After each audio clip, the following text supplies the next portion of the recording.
ويسر لي أمري واحلل عقدة من لساني يفقه قولي. السلام عليكم ورحمة الله وبركاته.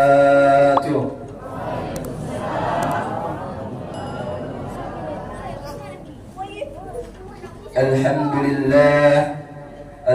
لله الذي جعل شهر رمضان شهر الصيام شهر المبارك. أشهد أن لا إله إلا الله وأشهد أن محمدا عبده ورسوله. اللهم صل على سيدنا محمد الفاتح لما أغلق والخاتم لما سبق ناصر الحق بالحق والهادي إلى صراطك المستقيم وعلى آله حق قدره ومقداره العظيم. وقال أيضا: أعوذ بالله من الشيطان الرجيم. بسم الله الرحمن الرحيم. يا أيها الذين آمنوا كتب عليكم الصيام كما كتب على الذين من قبلكم لعلكم تتقون. أما بعد. Yang pertama-tama, marilah kita panjatkan puji syukur atas kehadirat Allah Subhanahu wa Ta'ala.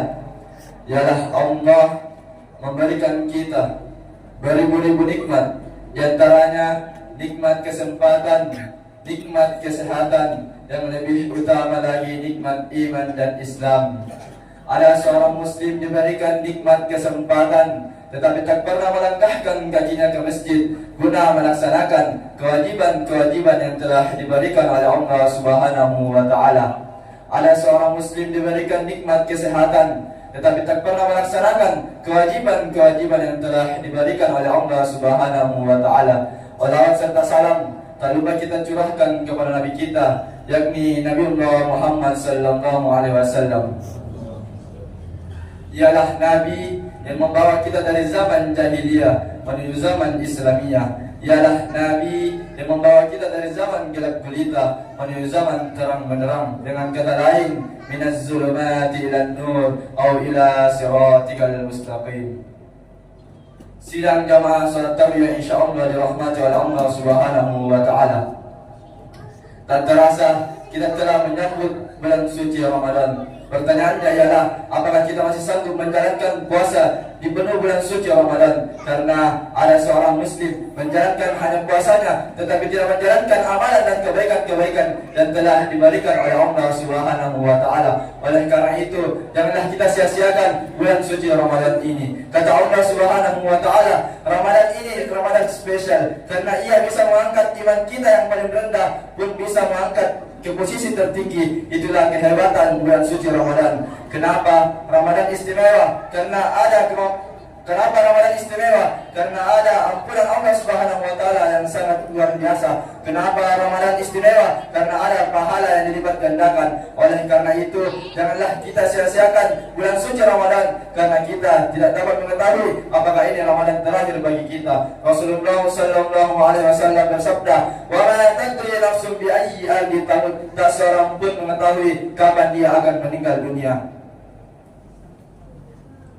Oleh karena itu, marilah kita gunakan Ramadan ini dengan penuh amalan-amalan dan keberkahan, karena di bulan Ramadan doa kita akan diterima oleh Allah Subhanahu wa Ta'ala. Sidang jamaah salat tarawih yang insyaallah dirahmati oleh Allah Subhanahu wa Ta'ala.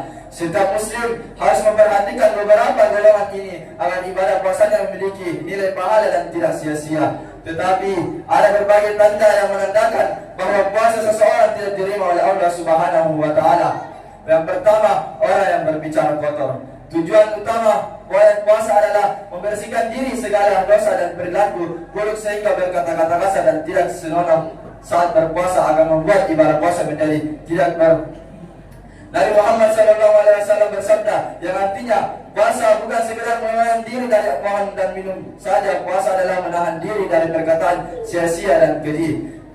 Dan yang kedua, orang yang berdusta. Ibadah puasa tidak hanya tentang menahan diri dari makan dan minum, tetapi juga menahan diri dari dorongan-dorongan hawa nafsu lainnya, serta dorongan untuk melepaskan amarah. Yang ketiga, orang yang berpuasa yang diterima oleh Allah Subhanahu wa taala, orang yang terpaksa dan tidak ikhlas. Umat muslim harus berpuasa dengan ikhlas dan tanpa rasa terpaksa. Oleh karena itu, marilah kita menjalankan puasa ini dengan penuh bulan suci Ramadan, menjalankan dengan amalan-amalan dan kebaikan, karena kita tidak tahu bahwa apakah Ramadan terakhir bagi kita. Rasulullah SAW bersabda, "Wa ma tadri nafsun bi ayyi ardi tamut." Tak seorang pun yang mengetahui tempat dan waktu kapan dia akan meninggal dunia. Demikian ceramah yang saya ingin sampaikan. Mohon maaf bila ada kekurangan dan kesalahan. Wallahul muwaffiq ila aqwamit thoriq. Assalamualaikum warahmatullahi wabarakatuh.